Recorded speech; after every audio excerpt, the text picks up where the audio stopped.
Acá una persona nos comparte que en Sierra del Cielo y en esta región hay muchos vegetales, muchas plantas que tienen cianuro. La persona dice, este veneno se hizo muy conocido en los últimos tiempos por ser empleado en la megaminería que tanto contamina suelo y agua. ¿Qué función tienen esas plantas con cianuro, ya que son venenosas por poseerlo? Y sé que incluso algunas de ellas tienen flores muy hermosas.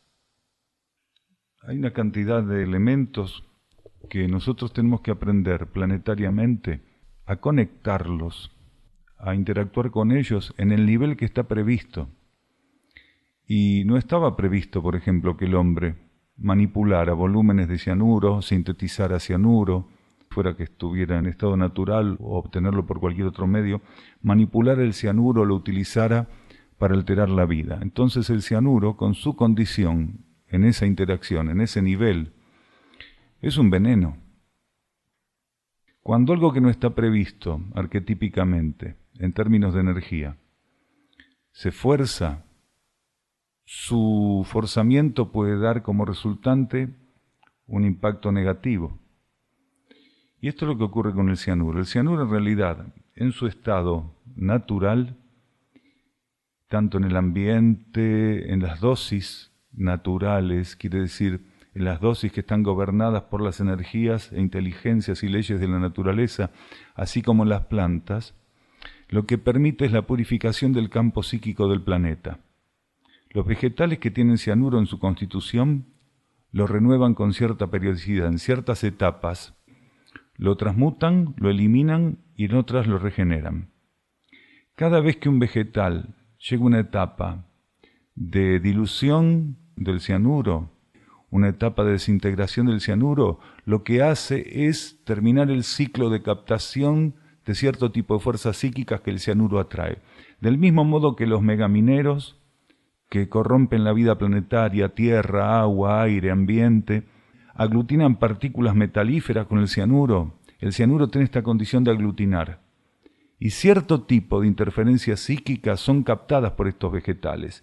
El cianuro opera como si fuera una fuente magnética, un patrón magnético de una condición en particular, colabora para extraer de la capa psíquica, para arrastrar de la capa psíquica cierta condición de interferencia, se acumula vibratoriamente en estas plantas con cianuro y cuando estas plantas eliminan el cianuro, lo transmutan, terminan el ciclo de eliminación de aquellas formas psíquicas, de aquellos elementos psíquicos, de aquel material espurio psíquico. Entonces son de gran utilidad. Incluso los animales en las regiones donde hay plantas con ácido cianhídrico, lo que hacen es aprender a percibir en qué ciclos el cianuro está activo y presente, cumpliendo esta función tan importante de purificador del campo psíquico, y cuando el cianuro es eliminado, ellos van y se alimentan de esas plantas. Cuando estos animales se equivocan, cuando por algún motivo no pueden obedecer de un modo fiel lo que a través del órgano del instinto se les indica y lo comen fuera de ciclo, se envenenan. Lo mismo puede ocurrir con cualquier persona que estuviera manipulando estas plantas cuando el cianuro o el ácido cianhídrico está muy activo y se llevaran las manos a la boca o accidentalmente comieron un trozo de estos vegetales. La persona dice también que hay plantas que tienen cianuro, que tienen hermosas flores. Precisamente, este componente no es por sí mismo negativo, no es por sí mismo un veneno. Según cómo se lo contacte, según en qué nivel nosotros interactuemos con él. Entonces, si la humanidad no se hubiera abocado a cierto tipo de técnicas, de prácticas, si no se hubiera abocado a incrementar y acrecentar su ambición para retener o extraer del medio ambiente determinados volúmenes de elementos y no se hubiera abocado a determinado tipo de técnicas que el consciente izquierdo le fue dictando en sintonía con las fuerzas materiales, la relación con el cianuro hubiera sido muy otra. Lo mismo ocurre con el mercurio. Todos sabemos que hay grandes intoxicaciones por mercurio, que hay una gran cantidad de actividades que utilizan mercurio o que generan acumulaciones de mercurio, liberación de mercurio sumamente tóxicas. Sin embargo, si la humanidad se hubiera abocado, como en el caso del cianuro, a desenvolver otro tipo de relación con los elementos, con las energías y con las fuerzas, del mercurio lo único que nosotros podríamos estar sintonizando y de modo benéfico es esta capacidad de adaptación que tiene.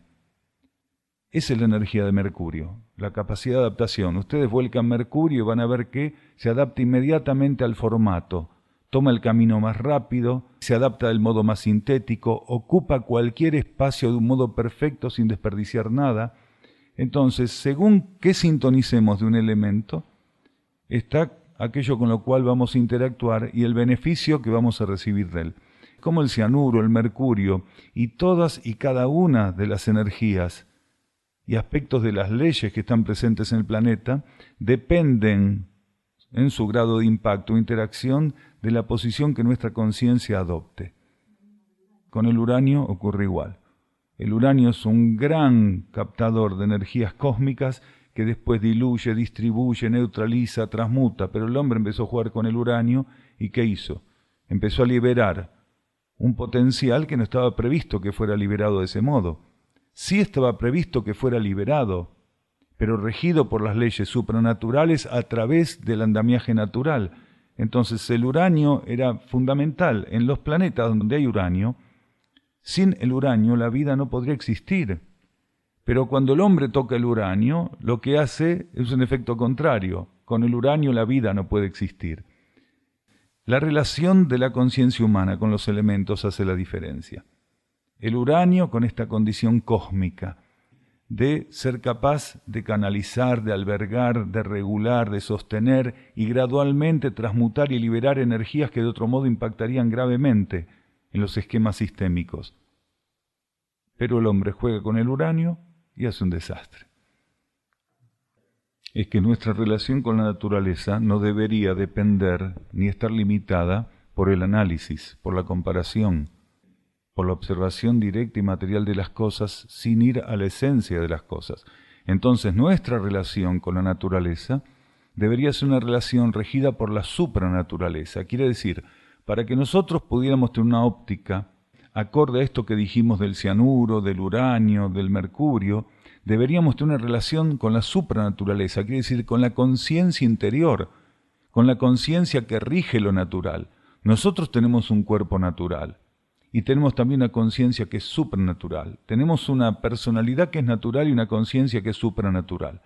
La conciencia supranatural es la conciencia espiritual. La conciencia natural es la personalidad y el ego cuando está involucrado con los juegos de la materia.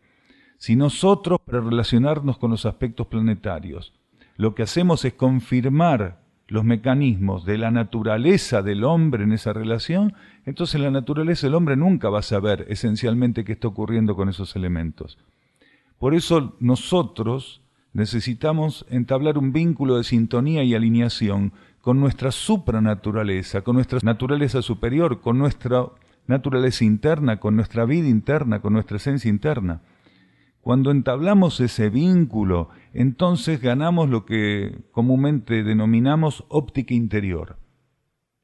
Esta óptica interior que gradualmente es un ejercicio de discernimiento y de intuición. Si el ser humano no está abierto a la vida intuitiva, él no puede percibir esto que estamos diciendo. Si nosotros vamos y le decimos esto a un científico, lo que acabamos de decir de las plantas que tienen cianuro, va a decir que nos vayan anotando para ir al Borda. ¿Se da cuenta? Pero si le dicen que el cianuro sirve para aglutinar metalíferos como el oro, sí, eso es cierto, porque eso forma parte de las leyes naturales. Los científicos están apartados de las leyes supranaturales, quiere decir de las leyes internas, pasivas, ocultas. Lo que no se puede pesar, medir y contar, lo que no se puede experimentar en un laboratorio, para ellos es un argumento inválido, es una falacia. Mientras, para quienes están abiertos a la vida interna, estas otras cosas son realmente los aspectos más importantes y ocultos que esos elementos tienen para ofrecer en la materia, en el mundo material. Entonces, estas plantas que parecen ser el demonio porque tienen ácido cianhídrico activo en un ciclo anual determinado, uno puede empezar a verlas de un modo diferente.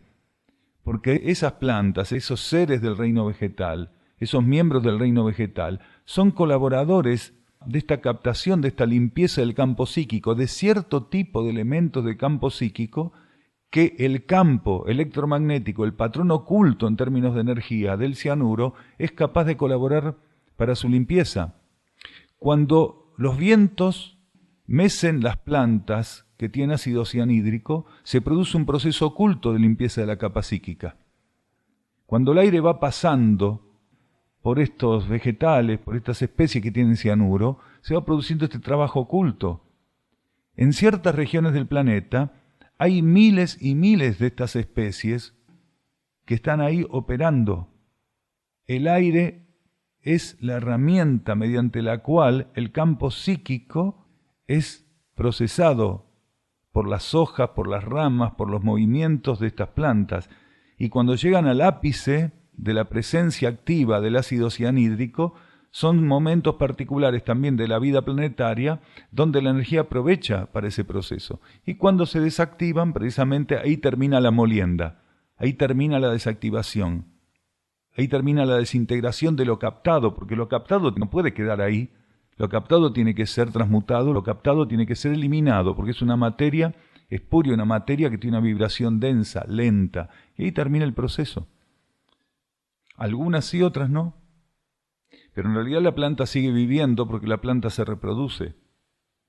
Entonces, muchas de estas plantas tienen capacidad de permanecer. Por ejemplo, acá en la región hay una planta que se llama duraznillo. El duraznillo es muy difícil de erradicar. Cuando uno tiene que hacer un trabajo en un lugar y hay duraznillo, que se encomiende al padre, porque para sacar un duraznillo hay que ser mago prácticamente. El duraznillo tiene esta capacidad de afianzarse, de confirmar su presencia, de persistir y de luchar por esa parcela donde él siente que tiene que expresarse. El duraznillo se afianza ahí y no es tan fácil sacarlo. Es un espartano en las Termópilas el duraznillo. Para sacarlo es imposible, hay que matarlo, pero matarlo en serio. Esto es lo que tiene. Otras son de ciclo anual, que largan su semilla y en realidad la planta, mediante el proceso de la simiente, sigue viva, nada más que con otra ceremonia, otro protocolo. El duraznillo puede estar años y años y años, muchísimos en un mismo lugar, mientras que otras que también tienen ácido cianhídrico son de ciclos anuales. Acá nos preguntan si patología congénita o patología crónica adquirida, todo esto forma parte de la purificación. Si hay alguna diferencia entre lo que son las patologías congénitas y las crónicas adquiridas.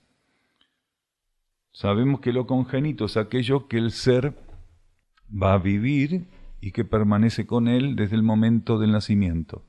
Se puede decir que está en sus características genéticas. Y lo adquirido precisamente es aquello con lo cual el ser en algún momento va a tener que lidiar porque emerge en una determinada etapa, un ciclo de su vida.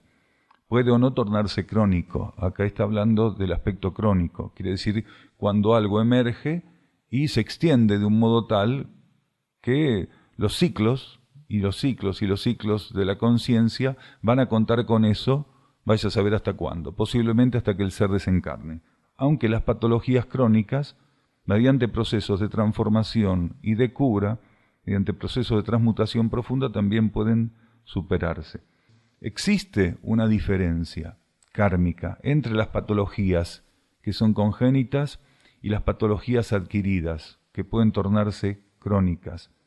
La diferencia es que en el caso de las congénitas, tanto la conciencia interna como la ley de karma están asegurándose que aquello esté presente porque es fundamental que esa patología opere desde el momento mismo del nacimiento, aunque no se expresara, porque puede estar latente y pasar a manifestarse en una etapa puntual o en especial, que eso esté presente para que la purificación que es capaz de generar y asistir sea efectiva.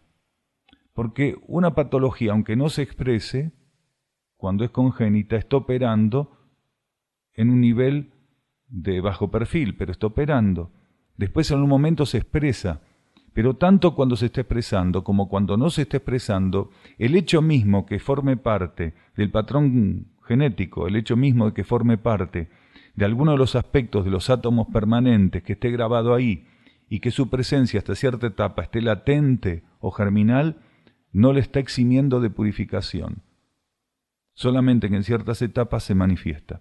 Entonces, lo que está asegurando la conciencia interna o las leyes internas o la ley de karma es que el proceso purificatorio está siendo asistido, que ese pulso purificatorio, que esa herramienta purificatoria pueda cumplir con su rol. Insistimos, a veces evidente, externo, activo, a veces subjetivo y pasivo.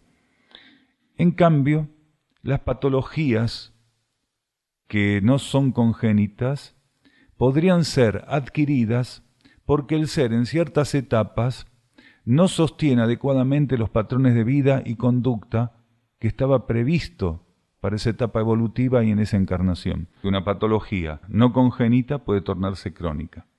En muchas oportunidades, no en todas, pero muchas oportunidades tienen que ver con desvíos en términos de patrones de vida y de conducta.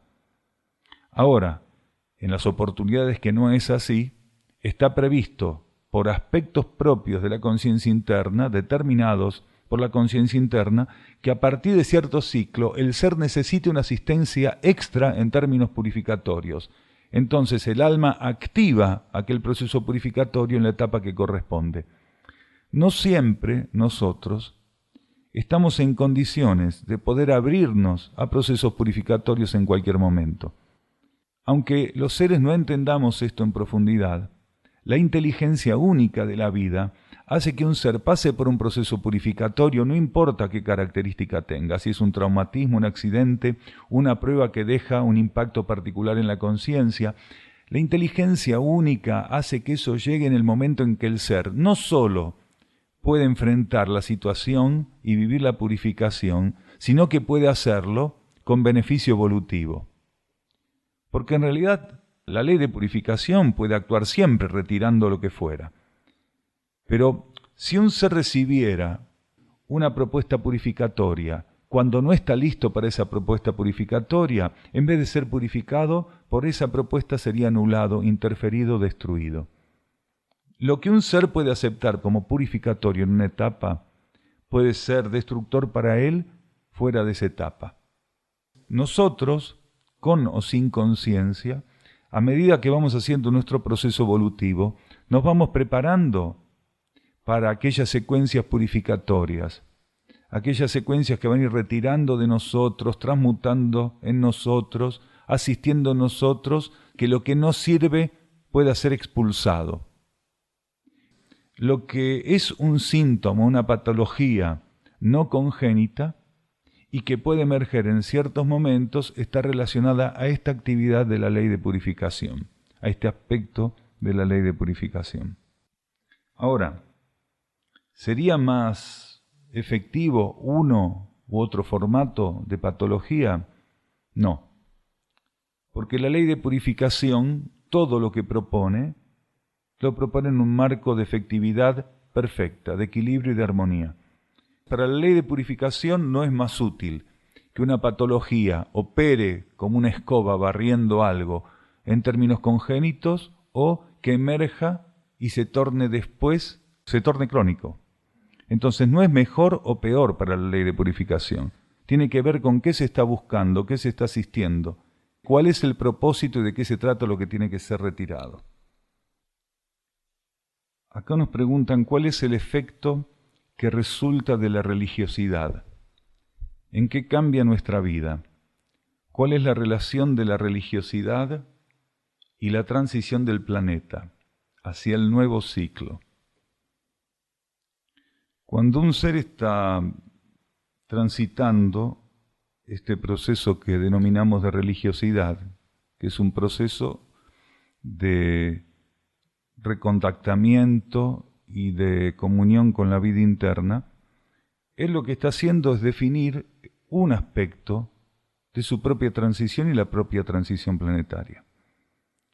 Porque la transición planetaria lo que busca es, con su movilidad y su concreción, generar la unión, la fusión y retornar la vida terrestre al cosmos, porque eso es lo que busca la transición planetaria, no tiene otro sentido.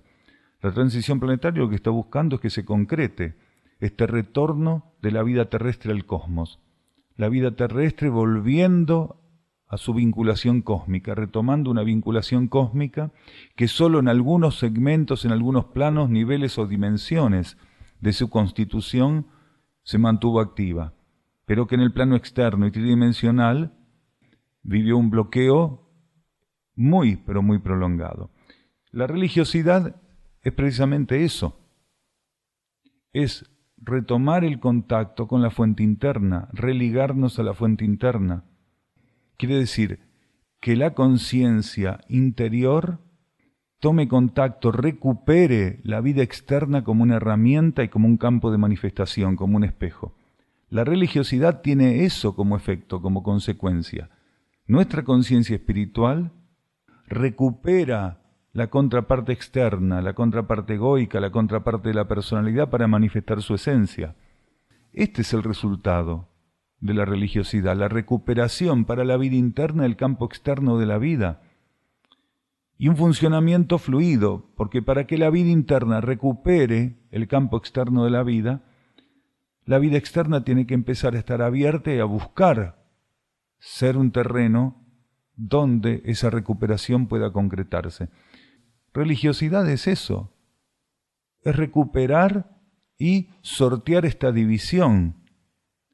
Cuando un ser vive un proceso profundo de religiosidad, él lo que está haciendo es sortear esta gran distancia que hay con la vida interna.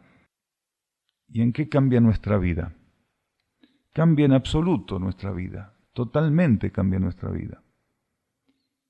La vida cambia fundamentalmente porque cuando la conciencia interna recupera el campo externo de la vida para manifestarse, aquello que tiene que ver con la óptica, participación y manifestación de las leyes interiores, pasa a encontrar las energías de la personalidad y el ego alineadas a la voluntad interior. Y ego y personalidad, observando, participando, buscando el sentido interno que las leyes le ofrecen espiritualmente para emerger la esencia y la luz que está prisionera en la materia, para hacer emerger eso. Entonces el efecto es absoluto, es un cambio absoluto en la conciencia, un cambio absoluto en la observación de la realidad, un cambio absoluto en la vivencia de la realidad, en el compromiso que él tiene, que el ser tiene con las leyes espirituales y con la energía que está en la materia operando. Cuando se produce esto de la religiosidad, nosotros cambiamos nuestra identificación con las fuerzas de la materia por un compromiso profundo por las leyes de la energía que están para elevar la vida material y llevarla al encuentro con la vida cósmica. Entonces, el ser que vive un proceso de religiosidad lo que hace es elevar la contraparte material del planeta con que se reviste a ese encuentro con la vida cósmica. Entonces lo que está haciendo es estimular toda la vida planetaria material a ese mismo encuentro, para que ese encuentro deje de ser individual y pase a ser una consecuencia universal. Y esta pregunta está relacionada a la anterior. ¿Por qué tantas personas se mueven de un grupo a otro, de una religión a otra, o están mezclando histéricamente las enseñanzas sin el mínimo discernimiento? Es de algún modo, tal vez producto de la percepción de la ebullición psíquica que las afecta. Es que los seres están de un modo u otro buscando concretar esta religación, vivir esta religiosidad, instalar este aspecto de religiosidad en su conciencia.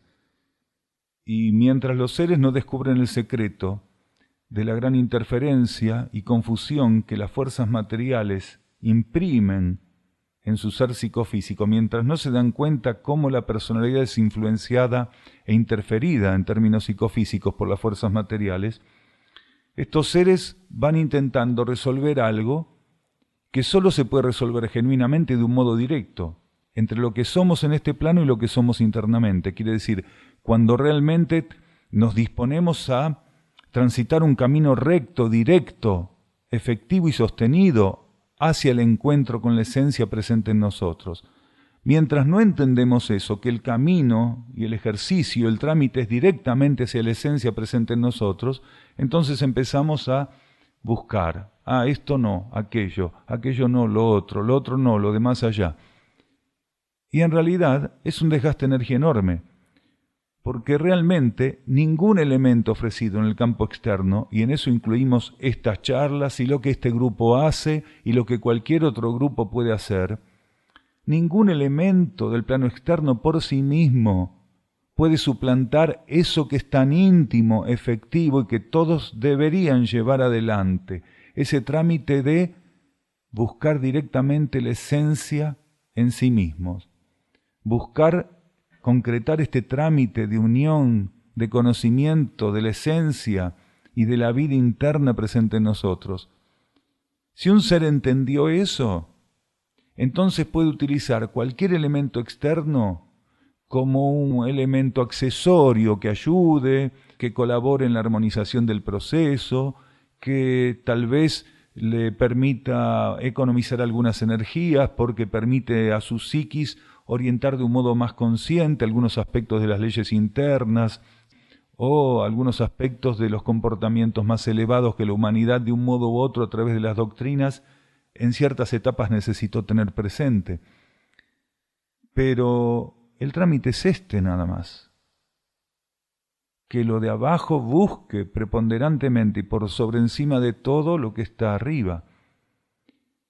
Que esa comunión sea primordialmente lo que tengamos por encima de cualquier otra cosa para concretar. Que nada pueda ocupar ese lugar, que nada sea más importante que ese propósito interior a alcanzar para que pase a ser nuestro propósito y no algo a alcanzar. El ego tiene que aprender, la personalidad tiene que retornar en conciencia mediante esa comunión y esa religiosidad a disolver las distancias y que no existe un propósito interior y otro externo, sino que existe un único propósito, que la personalidad, que el ego, que la vida externa, que la conciencia externa reconozca como ineludible y reconozca como única cosa válida a desenvolver en todo lo que emprenda y en todo lo que haga. Cuando los seres buscan y buscan y buscan y van de un lado para el otro, de una doctrina para el otro, de un sistema político para el otro, una religión para la otra, incluso cosas que pueden ser esotéricas, ocultistas, místicas, espirituales, cuando van y vienen, vienen y van, están mostrando que no entendieron cuál es el camino, que no entendieron cuál es el formato, que no entendieron todavía de qué se trata, cómo resolver esto.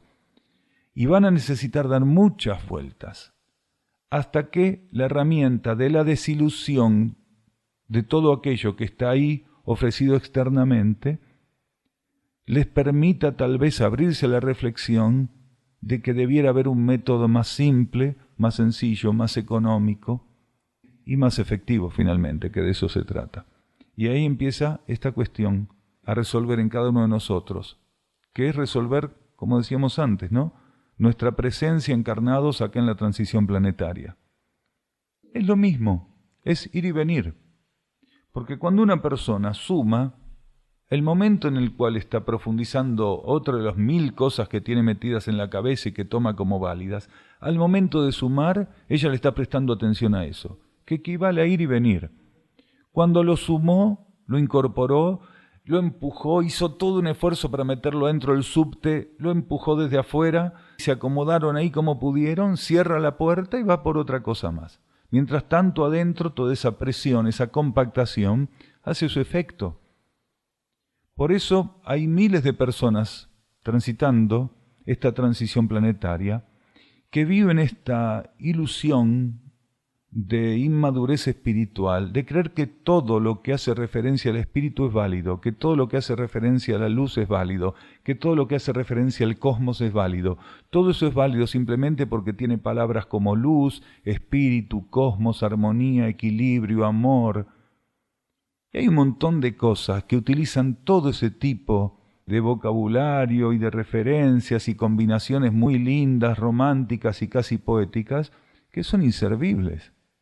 Porque hay un andamiaje enorme de cosa inservible que utiliza palabras, vocablos, vocabulario, combinaciones gramaticales que guardan algún tipo de parentesco con elementos que podrían ofrecer trascendencia a la conciencia porque simplemente, no porque fueran mejores o peores, sino porque simplemente en esa etapa de la humanidad y del planeta son actuales.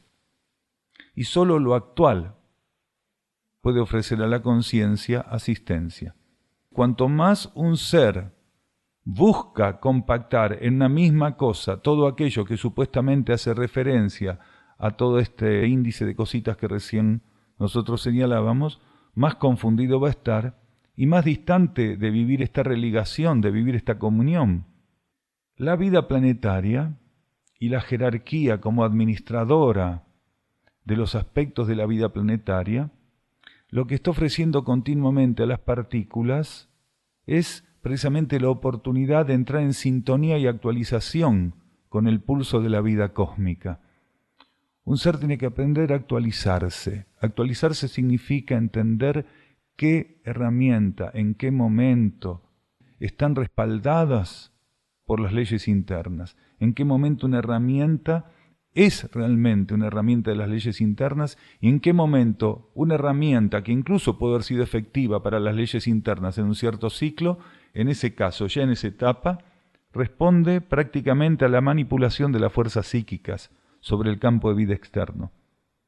Si un ser no tiene claridad de qué y para dónde, lo mejor que puede hacer en este ciclo de transición planetaria de la humanidad es intentar desapegarse y renunciar a todo. Como quien dice, borrón y cuenta nueva. Deje todo afuera, todo, incluso esto que estamos diciendo, este lugar, este grupo y cualquier cosa. Deje todo.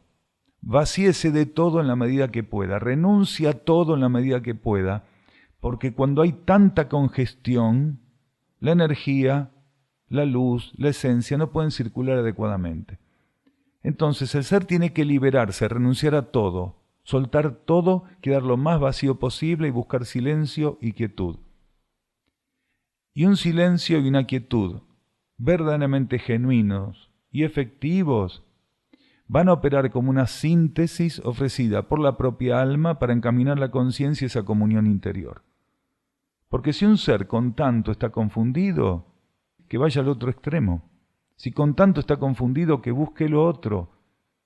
Que retire su atención de cualquier elemento, de cualquier característica, no importa qué característica tenga, y se preserve en silencio y en quietud, abierto a la propia vida interna.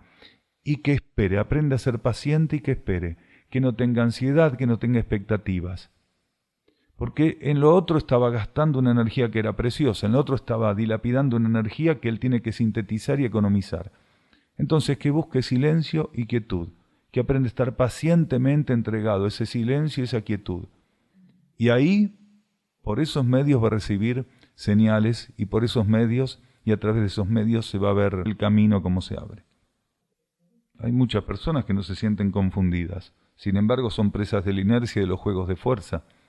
Esas personas son las que todavía no están para desilusionarse, porque están muy contentas con eso que hacen. Un ser puede estar muy contento chupando una paleta, un chupetín, sentado arriba de una piedra viendo cómo el mundo se destroza. ¿Por qué? Porque el chupetín está rico. Y en este planeta está lleno de seres que ven que las cosas van bárbaras porque ellos están ahí chupando la paleta. Y mientras la paleta a ellos no se les acabe. Pero el problema es que la paleta siempre se va a acabar. Y cuando la paleta se acabe no le va a quedar ninguna otra cosa que mirar un poco más allá de la paleta. Y en este planeta está lleno de seres, millones de seres que están ahí chupando una paleta. ¿Se entiende? El chupetín. Como no se sabe dónde para estas grabaciones, tenemos que usar los dos términos. Porque una paleta es para jugar la pelota, ¿no? Es decir, está chupando una paleta.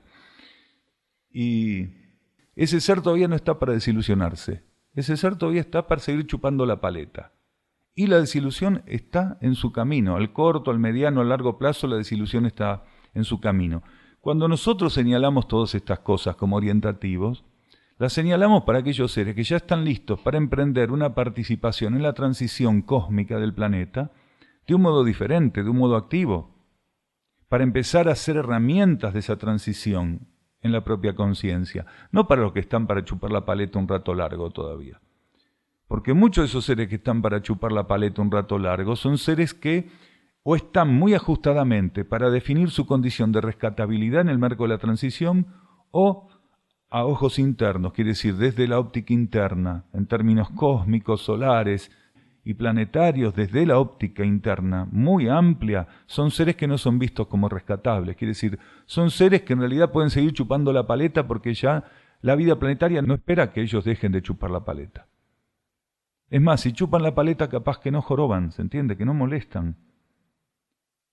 Porque hay seres que en cuanto se les acaba la paleta, si no están para otra cosa, crean muchas dificultades. Así que mejor que muchos sigan chupando la paleta y que no sigan comprimiendo más esta relación psíquica que el planeta tiende a purificar, tiende a transmutar y a transformar, pero que muchos quieren confirmar de un modo estable porque no están cómodos si no es así. En lo personal se nos muestra intensamente la necesidad de ver nuestro carácter, nuestra necesidad también de hacernos cargo de ello. Y aquí pregunta si es necesario ocuparse del carácter. El trabajo sobre el carácter, de esto hablamos mucho, muchos de ustedes han participado de infinidad de charlas. El trabajo sobre el carácter es el trabajo sobre uno de los aspectos del trabajo sobre las leyes materiales. Cuando un ser percibe que hay aspectos de su carácter que tienen que ser pulidos, que tienen que ser trabajados, automáticamente él ahí tiene una denuncia, un enunciado que dice sobre qué aspectos de las leyes materiales él todavía no ejerce suficiente dominio. Y nosotros todos acá fuimos puestos por la conciencia interna, quiere decir reencarnamos, nuestra conciencia interior nos puso acá, para ninguna otra cosa que para ir consumando el dominio de las leyes materiales y en la medida que avanzáramos en eso, nos purificáramos y pudiéramos estar más despiertos, también servir. Entonces, cuando un ser ingresa a la materia para consumar este aprendizaje, el dominio de las leyes materiales, esto equivale al pulimento del carácter. Si un ser no está abierto a pulir su carácter, él está cerrado a cumplir con ese propósito con el cual el alma lo hizo encarnar, que es precisamente dominar las leyes materiales. Cada aspecto de nuestro carácter que nosotros vamos puliendo, vamos transmutando, vamos elevando, cada aspecto de la personalidad que nosotros vamos acercando al pulso, a la sintonía y a la alineación con las leyes internas, es un aspecto de las leyes materiales que vamos consumando. Y para aquellos que no lo tengan claro, cuando decimos leyes materiales no estamos hablando de esto solamente, de materia concreta. Estamos hablando de leyes que obedecen a la materia mental, que rigen la materia mental, la materia emocional o astral y la materia también etérico-física concreta. Porque las leyes materiales son tanto mentales, emocionales como etérico-físicas. Entonces, todos nosotros tenemos este carácter para pulir, que es la síntesis de nuestra trayectoria evolutiva. Cuando un ser aprende, mediante un ejercicio humilde y sincero de autoobservación y autoconocimiento, a ver qué tiene que trascender, qué tiene que pulir, qué tiene que mejorar en él, es lo que está viendo ahí, es la declaración de los aspectos de las leyes materiales que todavía no tiene suficientemente trabajados. Quiere decir, todo ese aspecto de la ley material está para ser dominado por él. Cuando él se pone a trabajar sobre su carácter, sobre la personalidad, entonces él va trabajando esos aspectos de las leyes materiales. Porque un ser, ¿qué sabría? ¿Qué aspectos sabría que tiene que trabajar de su campo mental, de su campo emocional, de su campo etérico-físico, si no estuviera sintetizado, afortunadamente simbolizado y ofrecido mediante las condiciones de su carácter? La personalidad encuentra en el carácter la síntesis de aquello que el ser es, no sólo para que pueda ser observado por los demás, sino porque el ser, en esa síntesis, tiene precisamente un arquetipo claro de aquello que tiene todavía para trabajar, de aquello que tiene que alcanzar, de aquello que tiene que armonizar, de aquello que tiene él que equilibrar. Entonces la personalidad tiene, en ese conjunto de elementos que conocemos como carácter, la síntesis precisa y económica de qué tiene que trabajar momento a momento y día a día. Hay seres que dicen, ¿cuál es mi misión? Incluso hoy hay una persona que pregunta acá cuál es su misión, que es una pregunta que está siempre arriba de la mesa. Muchas veces nosotros no la leemos porque está tantas veces charlado y grabado que le damos lugar a otras consultas. Pero esto también está hoy acá. Entonces, esto que está acá preguntándose, ¿cuál es mi misión? ¿Quiere saber cuál es la misión? Esta persona, usted que está allá, yo que estoy hablando de este lado, trabaje sobre el carácter. La persona trabaja sobre el carácter y está cumpliendo con su planificación interna. Porque cuando se dispone a trabajar sobre el carácter, le abre la puerta a la energía de la vida para que ponga situaciones que son las únicas con las cuales puede trabajar el carácter. Una persona tiene aspectos puntuales para trabajar caracteriológicamente y la vida en su sabiduría le va a poner todas las situaciones que ella necesita para trabajar el carácter. No le va a poner otra cosa. Porque la vida no tiene ninguna intención de colocarnos ninguna situación que nos sirva para trabajar lo que somos en conciencia. Cuando un ser rechaza lo que la vida coloca para él está rechazando la transformación de lo que él es hasta ese momento. Y en el marco de la transformación está el carácter. Un ser se transforma. ¿Qué transforma?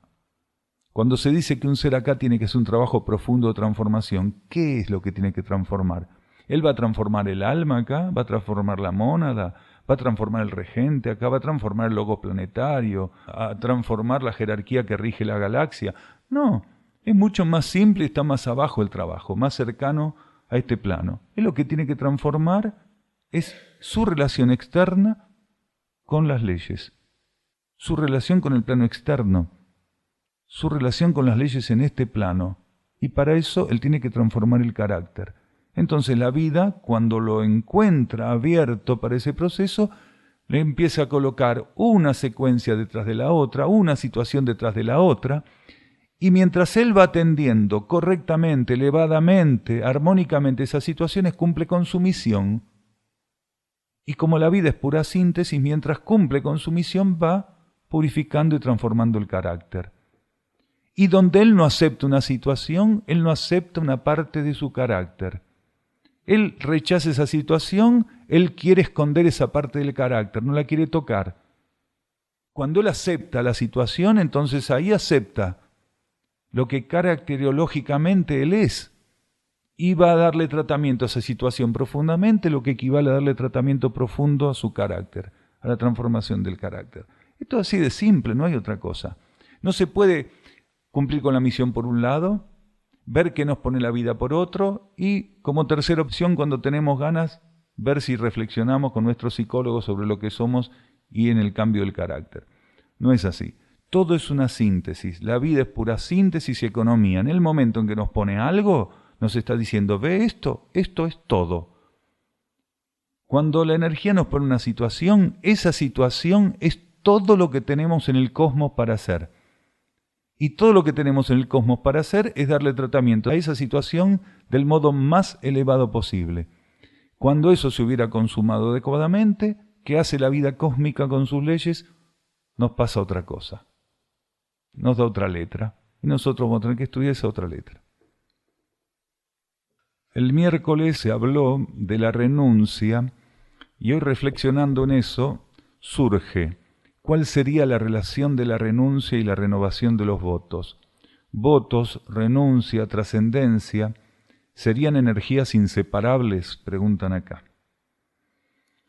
Nosotros hablamos el miércoles, como en otras oportunidades, de este camino que abre la renuncia, ¿no?, que es el camino hacia la trascendencia, hacia la superación.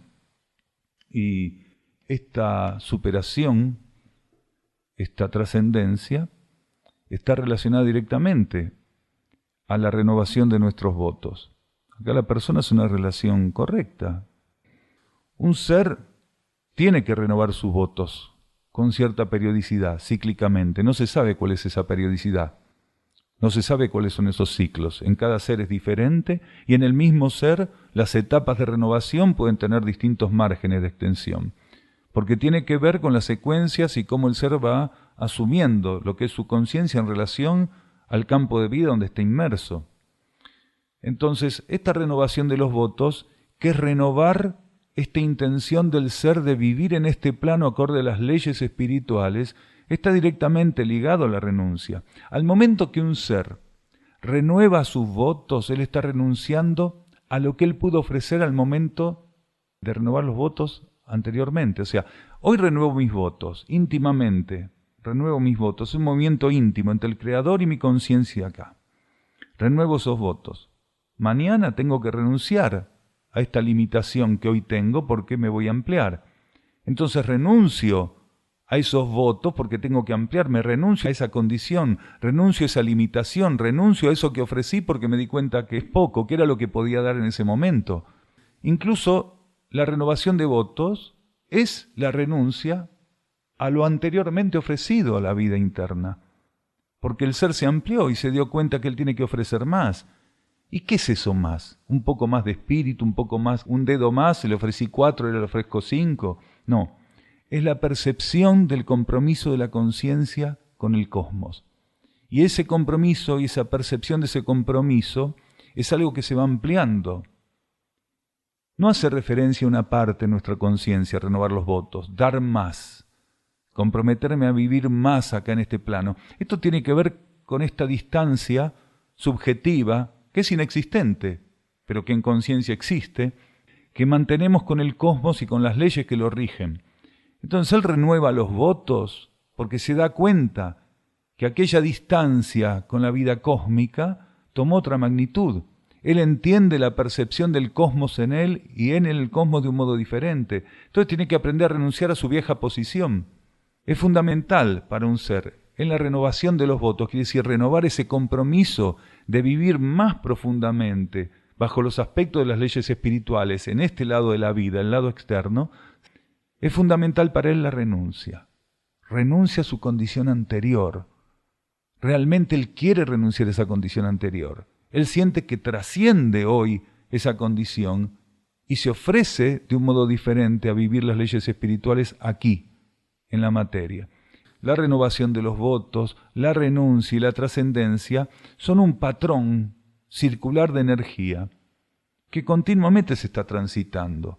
Porque no es que uno renuncia, después trasciende. Uno está renunciando hoy al mismo tiempo que está trascendiendo. Y uno está trascendiendo y está empleando la renuncia como energía en otra cosa. Quiere decir, es muy complejo, armónicamente complejo. No es, en esta etapa solo estoy renunciando, en la otra etapa solo estoy trascendiendo. En esta etapa estoy renunciando a ciertas cosas y al mismo tiempo que estoy renunciando genuinamente a ciertas cosas, otras las estoy trascendiendo. Y en ciertas etapas estoy en un contexto dinámico de trascendencia, pero al mismo tiempo estoy ensayando renuncia de un determinado modo. Esto es una cuestión integral, continua. La renovación de los votos, como decíamos, tienen ciclos y etapas.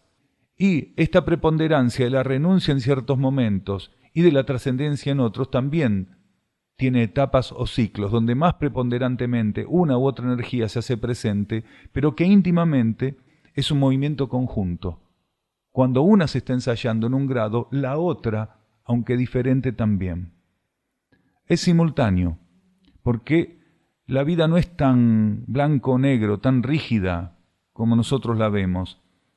Para la energía, el momento en que nosotros percibimos un desplazamiento puntual, para la energía eso es un ida y vuelta. Nosotros tal vez vemos la energía circular en un sentido, pero no nos damos cuenta que al mismo tiempo la energía está circulando en otro.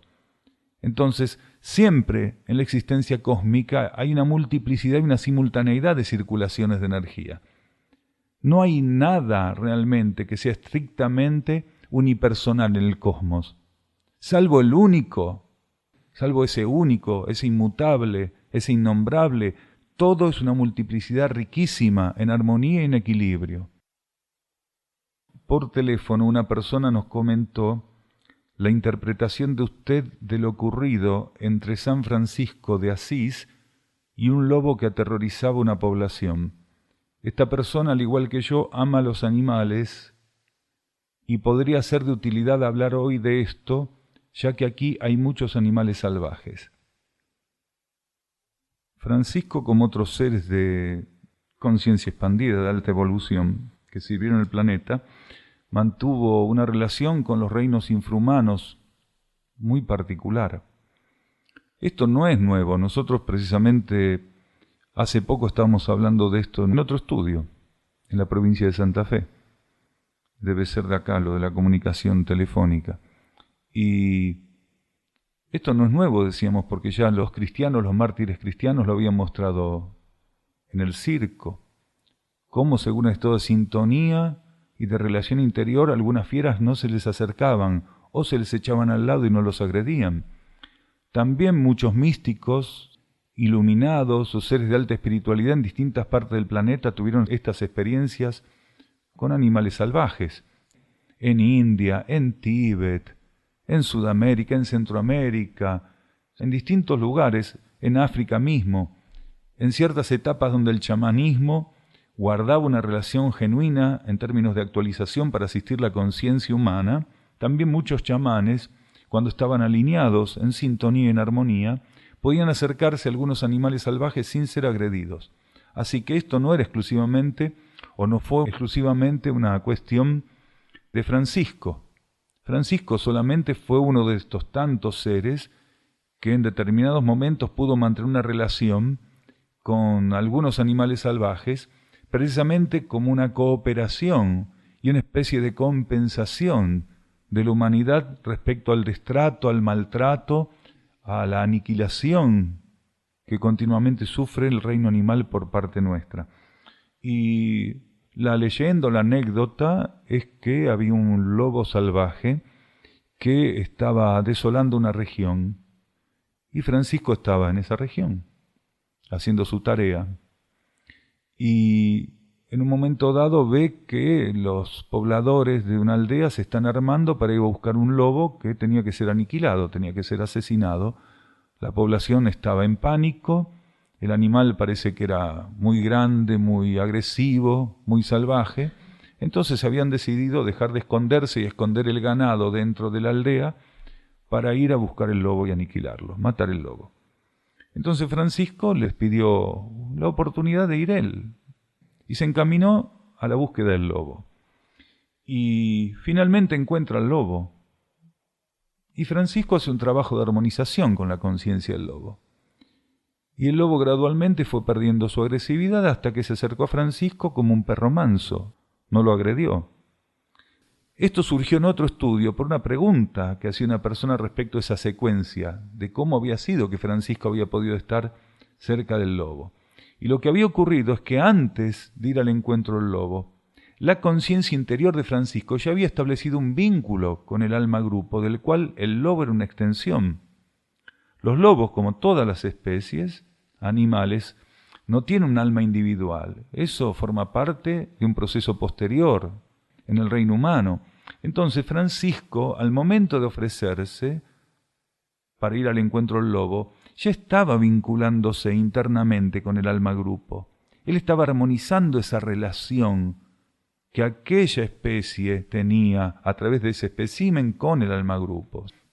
Francisco lo que hizo fue un trabajo de armonización y lo cerró ese trabajo, y cerró la ceremonia de ese trabajo precisamente cuando fue al encuentro del lobo.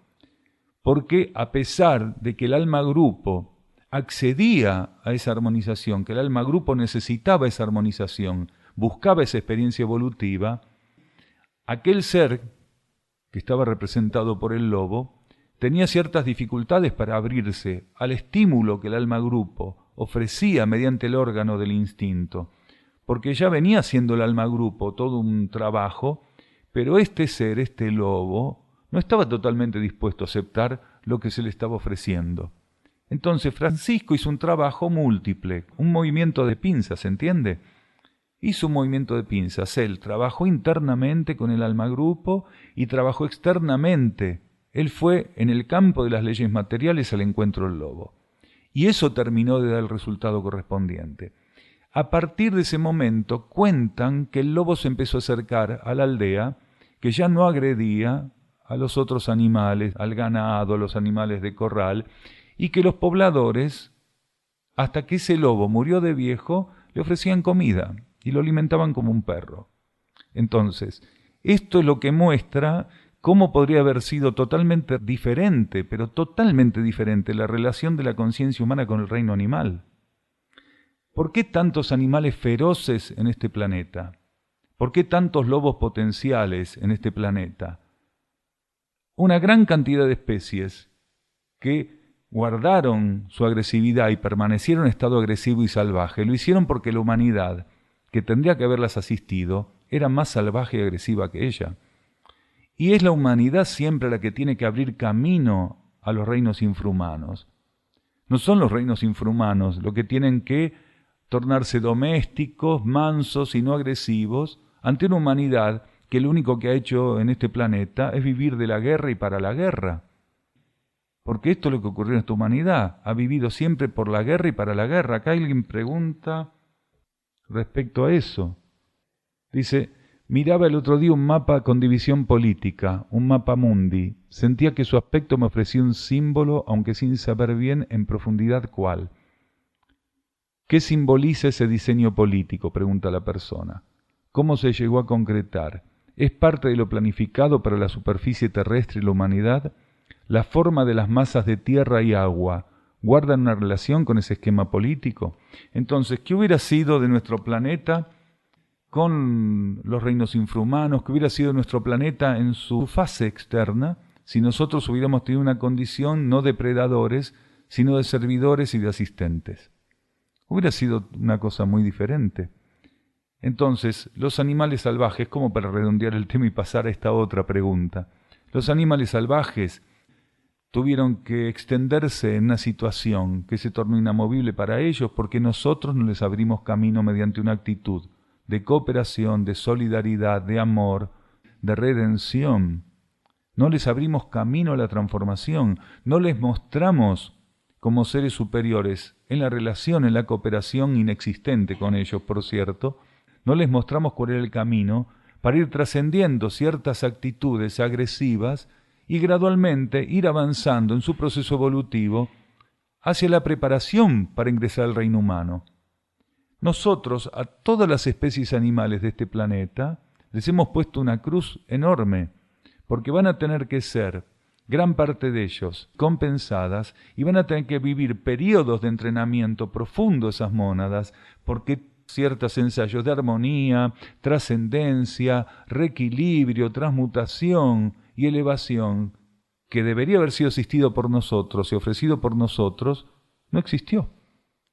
Entonces, todas esas mónadas han sido interferidas y van a tener que ser compensadas y puestas en contextos planetarios y en cierto tipo de contexto cósmico, donde realmente esa oportunidad que le fue negada por todos nosotros durante cientos de miles de años, pueda llegarle finalmente y pueda ser transitada por ellas. Van a ser compensadas. Millones y millones de mónadas animales, millones y millones de mónadas vegetales y minerales van a ser compensadas precisamente porque nosotros no permitimos que la energía circule a partir de abrirnos paso hacia lo alto y permitir que esa elevación estuviera garantizada por nuestra propia elevación. Es una forma muy fácil de querer esconder abajo de la alfombra lo mal que hicimos nosotros. La jerarquía no se equivocó en absoluto. La propuesta jerárquica, ya te escuchamos, ahora vamos a contestar. La propuesta jerárquica fue perfecta. Los seres humanos, bajo ley de karma, han hecho mal uso del libre albedrío. La jerarquía no se ha equivocado, no fue floja en su ofrecimiento, no optó por ofrecernos algo que en realidad podía haber sido mejorado, una mejor oferta. A ver, quien entiende que la jerarquía está bajo ley de equilibrio y bajo ley evolutiva superior, en el menor de los casos, entiende que la jerarquía no está para fallar, la jerarquía no falla. ¿Entiende eso? La jerarquía no se equivoca en sus ofrecimientos. La jerarquía no pudo haber estado mejor y le salió más o menos. La jerarquía no eligió mal la propuesta. Nosotros tenemos que asumir responsabilidades. La jerarquía lo que hace es garantizar el funcionamiento de las leyes y lo garantiza absolutamente. Los que no entramos en sintonía, en obediencia, en cumplimiento de las leyes, fuimos nosotros. Hay una cantidad de doctrinas que están continuamente fundamentando los errores de la humanidad, los errores y los horrores de la humanidad, fundamentándolos, poniéndole algún tipo de excusa, algún tipo de complicidad, diciendo que la jerarquía no fue lo suficientemente apta, elevada, o que no tuvo la congruencia adecuada para la situación. Y esto no es así. Tenemos que dejar de ver esto al revés. Es muy fácil, para evitar la responsabilidad que nuestra conciencia tiene que asumir, decir, no somos nosotros. A ver, Cuando una humanidad está en un campo de vida y de conciencia, la propuesta que recibe es la mejor y la única que puede recibir. La jerarquía no tiene plan B y plan C, a ver cuál le doy, el A, el B o el C. No, esto también le vamos a dar el A. La jerarquía tiene una conciencia de la situación de las partículas y de las necesidades de los universos que no puede ser de ningún modo apartada en esta visión que tenemos de la realidad. No podemos creer realmente que la jerarquía pudo tener una opción mejor y le faltó intensidad, le faltó fuerza, estuvieron flojos. En realidad se equivocaron, tendríamos que pensar. ¿Por qué la jerarquía crística, en vez de mandarnos a este Cristo que nos mandó, que era un pobre Cristo en definitiva, no nos mandó un mejor Cristo que hubiera puesto todo en el orden adecuado? ¿Por qué no nos mandó un Cristo más potente? Porque hubiera hecho volar el planeta por el aire. ¿Por qué no nos mandó un Cristo por debajo de este Cristo que nos mandó? Porque no hubiera servido, ya lo hizo la jerarquía crística. Lo hizo con Zoroastro, lo hizo con Buda. Quiere decir, no servía. Sirvió en su momento. El voltaje que la jerarquía ofrece para cada situación, sea sistémica o galáctica, es el adecuado. Las partículas tienen en su trayectoria evolutiva ofrecido un marco muy amplio. Dentro de ese marco, la posibilidad de hacer experiencias traumáticas, extendidas, inestables, es posible. Eso está bajo ley de karma. Pero tenemos que empezar a estar muy atentos para no querer justificar la actitud de la humanidad de desvío, de falta de sintonía, de agresividad, una actitud de indiferencia ante el ofrecimiento de las leyes cósmicas. Tenemos que estar atentos para no justificarlo e intentar tirar la pelota afuera, como dicen en fútbol. Y tirarla afuera sería decir, bueno, las jerarquías en realidad no hicieron todo lo posible. Nosotros hicimos todo, pero la jerarquía no. No es así, hermana. Hay que aprender a confirmar esto que estamos diciendo. No queremos decir que tenemos la verdad absoluta, pero la jerarquía sí es absoluta. No hace falta que nosotros seamos unos ingenuos que quisiéramos tener la verdad y la razón absoluta. Pero lo que sí sabemos en este poco saber espiritual, porque al lado de lo que hay en el cosmos, lo que todos nosotros tenemos es nada, lo que sí sabemos es que las jerarquías no están para equivocarse. ¿Por qué? Porque la prueba y error ya la trascendieron, por eso salieron de la ley de karma, quiere decir, se liberaron de la influencia de las leyes materiales en su conciencia. Las jerarquías ven claramente lo que necesita un universo, lo sostienen, y las jerarquías, teniendo poder para ofrecer más de lo que ofrecen, no lo hacen porque si no, las partículas que están haciendo una experiencia evolutiva se verían disueltas por ese exceso de poder. Entonces la jerarquía puede hacer más de lo que hace, porque su principio de omnipotencia, de omnisciencia y de omnipresencia se lo permite. Pero lo que no se lo permite son las planificaciones arquetípicas de las cuales la jerarquía tiene que tornarse una custodia. Cuando la jerarquía toma un elemento arquetípico evolutivo y lo vuelca a un universo, la jerarquía tiene que ser custodia de ese arquetipo, no lo puede modificar a antojo. Para que un proceso relacionado a un patrón de experiencia arquetípico sea modificado, tiene que haber realmente un justificativo que venga sostenido, que venga respaldado y que venga ofrecido desde el gobierno celeste central. Y en ese caso no vendría porque la jerarquía se equivocó, sino porque ese universo particularmente necesita de esa complementación energética y de ese reofrecimiento por las características que contiene, por las características que posee, que entre otras cosas ya estaba previsto del gobierno celeste central, porque al único nadie lo toma de sorpresa. Las jerarquías son distribuidas, las jerarquías son aceptadas, las jerarquías son respaldadas y son implementadas en su actividad por esa conciencia única. Y esa conciencia única no toma elementos para sostener la actividad arquetípica de los universos que son inestables. El sostén, los basamentos, los cimientos de las actividades arquetípicas de los universos son absolutamente estables. Los cimientos universales son estables. La inestabilidad, como experiencia, es simplemente parte de una trayectoria de la conciencia bajo ley de karma. A tal punto es así que la jerarquía no falló ni estuvo floja, que una humanidad tan pobre, tan básica como la nuestra, en el marco de lo que es el absoluto cósmico, ahora que está predispuesta a una purificación, a terminar con su experiencia bajo ley de karma, cuando ya esté bajo ley evolutiva superior, no va a tener margen para error. Fíjense, estamos hablando de una humanidad. No estamos hablando de miembros que sostienen galaxias, sistemas solares y planetas con su conciencia en estado de equilibrio y armonía perfectos. Estamos hablando de una humanidad que va a hacer experiencia en esos campos sostenidos. Esa humanidad tan pequeña como es, esa humanidad tan frágil como es en términos cósmicos, quiere decir, por el poder limitado en términos internos que va a poseer, esa humanidad ya va a estar eximida del error. Porque bajo ley evolutiva superior no hay error. Sí hay experiencias graduales de profundización y dominio de leyes, pero no error. El error es bajo ley de karma, la fluctuancia es bajo ley de karma, la irregularidad es bajo ley de karma, el poder hacer algo mejor y no hacerlo es bajo ley de karma. Entonces, no coloquemos ni proyectemos deficiencias y limitaciones humanas en la jerarquía porque no las tiene, simplemente no las tiene. La jerarquía lo que no puede evitar es precisamente el desvío que los seres operen en su conciencia cuando se identifican con las fuerzas materiales.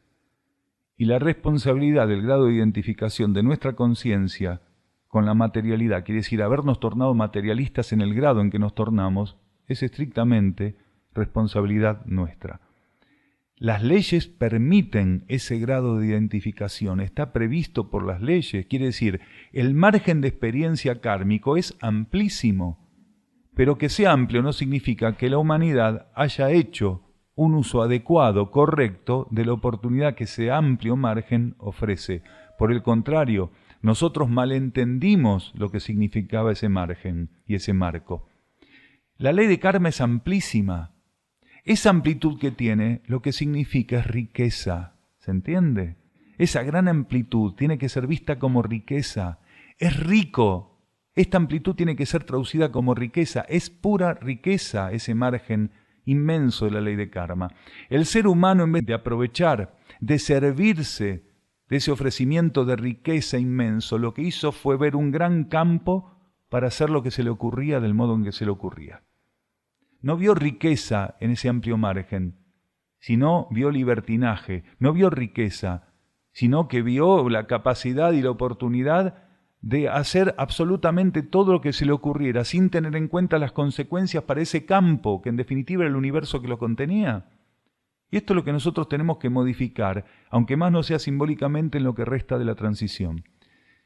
Si fuera cierto que la jerarquía se puede equivocar y que se equivocó en el tratamiento de la vida planetaria, esto que todos nosotros estamos haciendo no podría existir. ¿Se entiende? Porque ¿cómo podríamos hacer nosotros para estar intentando recuperar la distancia que la humanidad puso para con la vida cósmica y la vida interna, recuperarla en nosotros para la vida planetaria y la humanidad misma, si la jerarquía se hubiera equivocado, si hubiera tomado la decisión o hubiera sostenido de modo inadecuado este planeta? Entonces, si hubiera sido eso posible, si eso ingenuamente pudiéramos creer que es posible, esta oportunidad no existiría. Que existe esta oportunidad significa que la jerarquía, continuamente y a pesar de todo, nunca dejó de sostener lo que tenía que ser sostenido, de brindar lo que tenía que ser brindado y de elevar esta situación planetaria en la medida que la situación planetaria pudiera ser elevada en relación al trabajo que hubieran hecho las partículas que estaban contenidas en este campo universal. La jerarquía no puede forzar la elevación de un campo universal cuando las partículas no acompañan en conciencia esa elevación, porque si no las destruiría. Entonces somos nosotros los que continuamente estamos poniendo limitaciones a estos procesos. Bien. Gratitud por la presencia y estemos atentos, muy atentos, muy atentos. Estos son tiempos donde de este tipo de cuestiones vamos a ver mucho. Por eso alguna vez la jerarquía también indicó que si ahora nos parecen pocos quienes están abocados al servicio del plan evolutivo, mientras los tiempos avancen, con este grado de confusión, de identificación y de ingenuidad o ambición espiritual, menos van a ser. Gratitud.